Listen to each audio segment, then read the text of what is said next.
اگر وقت سے پہلے الیکشن کو آپ نے متنازع کر دیا اور آپ نے اس انداز سے الیکشن کرائے، فری اینڈ فیئر الیکشن نہ کرائے، اور کہا جاتا ہے لیول پلینگ فیلڈ، ہمارے پاس تو فیلڈ ہی نہیں ہے، لیول ہم خود کر دیں گے، ہمیں فیلڈ پرووائڈ کر دیں۔ لیکن ہم یہ آپ کے ذریعے بتانا چاہتے ہیں، پورے پاکستان میں ہم الیکشن لڑیں گے، پورے پاکستان میں تمام ہمارے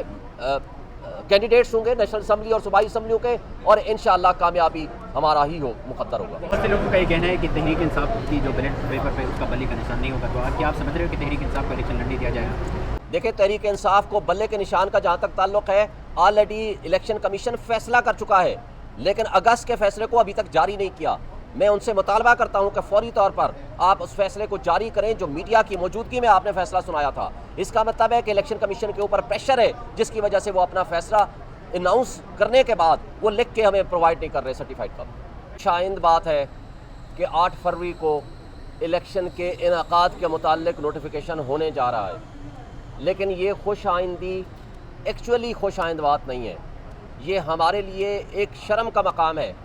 کہ ہم ایک خود مختار ریاست ہونے کے ساتھ ساتھ، ایک آئینی حکومت ہونے کے ساتھ ساتھ،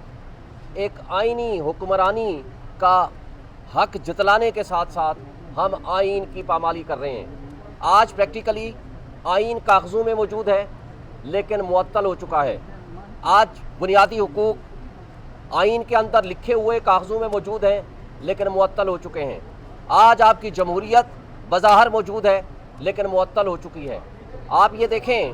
کہ آج یہ پریسیڈنٹ اگر سیٹ ہو جاتا ہے کہ جناب جب چاہیں آپ الیکشن کرا لیں، یعنی وہ کیئر ٹیکر سیٹ اپ جو 2 سے 3 مہینے سے زیادہ نہیں کام کر سکتا، اس کے بعد ان کانسٹیٹیوشنل ہے۔ اگر یہ کانسٹیٹیوشنل ڈکلیئر ہو جاتے ہیں، یعنی 8 فروری کا مطلب ہے کہ 13 مہینے بعد پنجاب اور کے پی کی حکومت کے الیکشنز ہوں گے صوبائی اسمبلیوں کے۔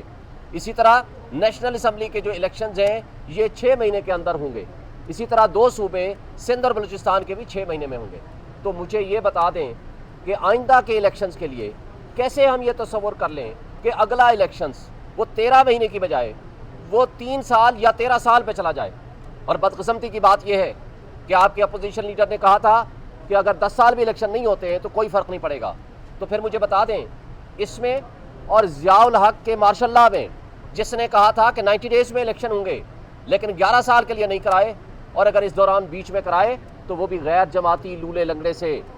لہٰذا آج آئین پریکٹیکلی معطل ہو چکا ہے۔ میں سمجھتا ہوں کہ ہمارے لیے یہ خوش آئند تو ایز سچ ہے کہ الیکشن کی تاریخ آ گئی ہے، لیکن ذرا سا ماضی قریب میں چلے جائیں۔ صدر پاکستان نے 9 اپریل کی ڈیٹ دی تھی، اس کے بعد سپریم کورٹ نے 1 مارچ کے فیصلے میں کہا تھا کہ with the consultation of president آپ تاریخ دیں۔ پھر الیکشن کمیشن نے پروپوز کی تھی تاریخ 30 اپریل، اور وہ صدر پاکستان نے نوٹیفائی کر دی تھی وہ پنجاب کے لیے، اور اس کے نامینیشن فارمز بھی جمع ہو گئے تھے۔ لیکن پی ڈی ایم کی جماعتوں کی خواہش پہ اور غیر جانبدار رہنے کی بجائے جانبداری کا مظاہرہ کرتے ہوئے انہوں نے از خود پاور نہ ہوتے ہوئے 8 اکتوبر کی تاریخ دے دی تھی۔ پھر سپریم کورٹ میں دوبارہ یہ میٹر گیا، سپریم کورٹ نے 14 مئی کی ڈیٹ دی تھی لیکن اس میں بھی الیکشن نہیں ہوا۔ پھر 8 اکتوبر کی ڈیٹ ہمارے کان پک گئے سن کے کہ جناب 8 اکتوبر کو الیکشن اکٹھے ہوگا، پھر نہیں ہوا 8 اکتوبر کو۔ پھر صدر پاکستان نے 6 نومبر کی تاریخ پروپوز کی تھی، اس میں بھی نہیں ہوا۔ الیکشن کمیشن نے پریزیڈنٹ آف پاکستان جو کہ آئینی سربراہ ہیں آپ کی ریاست کے، اس کو کنسلٹیشن میں ملنے کی بجائے ایک خط کے ذریعے کہا کہ ہم آپ کو ملنا نہیں چاہتے اور آپ کے پاس کوئی پاور نہیں ہے۔ پھر آپ نے یہ بھی دیکھا کہ الیکشن کمیشن نے اسی دن امریکن ایمبیسڈر سے تو ملنا پسند کیا لیکن آئینی سربراہ سے ملنا پسند نہیں کیا۔ اور اس کے بعد کیا ہوتا ہے، آپ نے دیکھا کہ الیکشن کمیشن نے کہا کہ جناب جنوری میں الیکشن ہوں گے، پھر جنوری کی بجائے اب 8 فروری کی تاریخ بالآخر ان کے درمیان طے ہو گئی ہے۔ لیکن میرا سوال صرف یہ ہے کہ کیا اس بات کی گارنٹی ہے کہ 8 فروری کو بھی الیکشن ہو جائیں گے؟ اس لیے کہ پچھلی 6 تاریخوں پہ کسی ایک تاریخ پہ بھی الیکشن کمیشن نے اور پی ڈی ایم کی جماعتوں نے اور کیئر ٹیکرز نے اپنے آپ کو تیار نہیں کیا اس الیکشنز کے لیے۔ آج ایک لاڈلے سپر لاڈلے نواز شریف اور پی ایم ایل این کے لیے سارے ریاستی ادارے باندھی بن کے کھڑے ہوئے ہیں۔ آپ نے دیکھا کہ ایک اشتہاری مجرم نواز شریف جب لندن میں بیٹھا 4 سال سے اس قانون کا مذاق اڑا رہا تھا، وہاں آپ کا ریاست کا ایک مجرم ہے اور ریاست کا ایک ملازم ڈاکٹر فیصل اس کو کس طرح پروٹوکول دے رہا تھا اور کس طرح اس کو بیانیہ یاد کرا رہا تھا، سوال یہ پیدا ہوتا ہے کیا یہ کیئر ٹیکرز کے کہنے پہ کر رہا تھا یا مقتدر طبقوں اور حلقوں کے کہنے پہ کر رہا تھا؟ اور اگر ایسا نہیں تھا تو کیا آج تک اس کے خلاف کوئی ایکشن ہوا ہے؟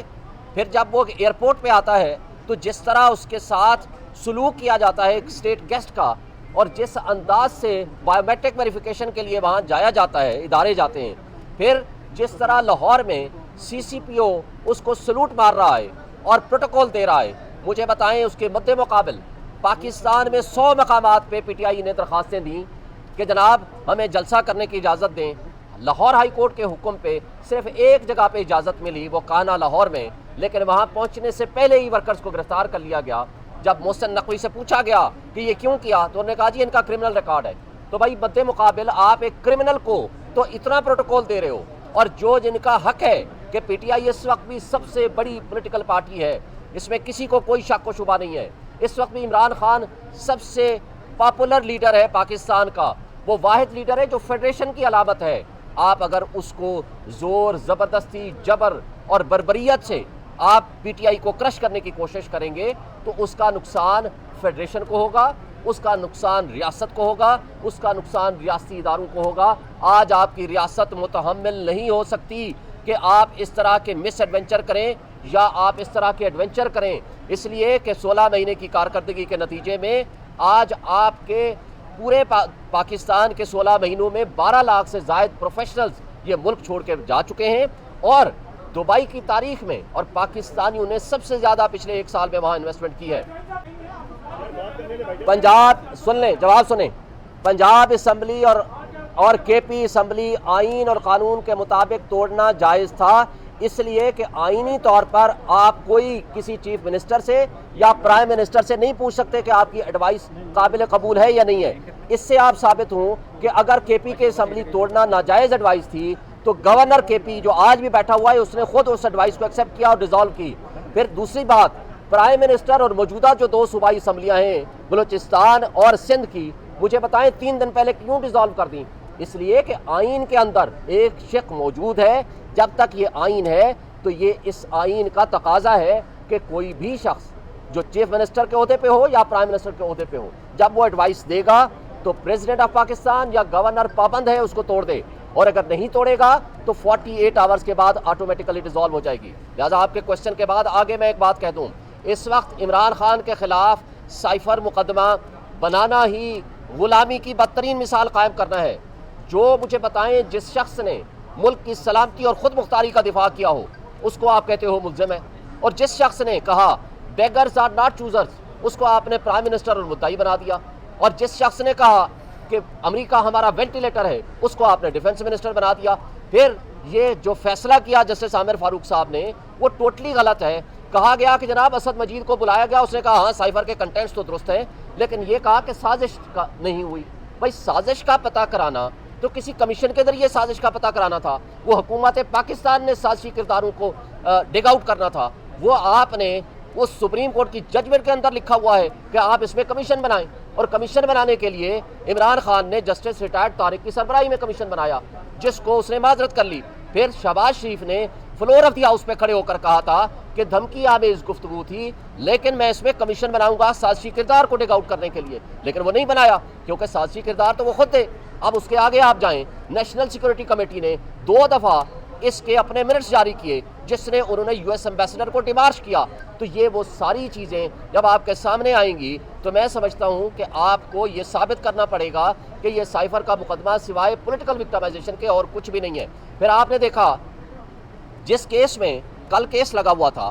جسٹس میاں گل حسن اورنگزیب، جسٹس ارباب طاہر صاحب، اور رات کو ہی وہ بینچ بدل دیا گیا۔ تو یہ جو کچھ ہو رہا ہے اسلام آباد میں تو ہمیں افسوس سے کہنا پڑتا ہے کہ یہ جو مینوپولیشن ہے، یہ جو کیسز فکسیشن ہے، یہ بہت غلط طریقے سے جاری ہے۔ ہماری واحد آس اور امید سپریم کورٹ میں ہے کہ جس ملک میں قانون اور انصاف کا نظام ٹرو سینس میں نہیں لاگو ہوگا تو نہ تو پاکستان میں کچھ سرمایہ کار آئے گا، نہ یہاں سرمایہ کاری ہوگی، نہ معاشی تباہی سے نکلنے کا ذریعہ ہو سکتا ہے۔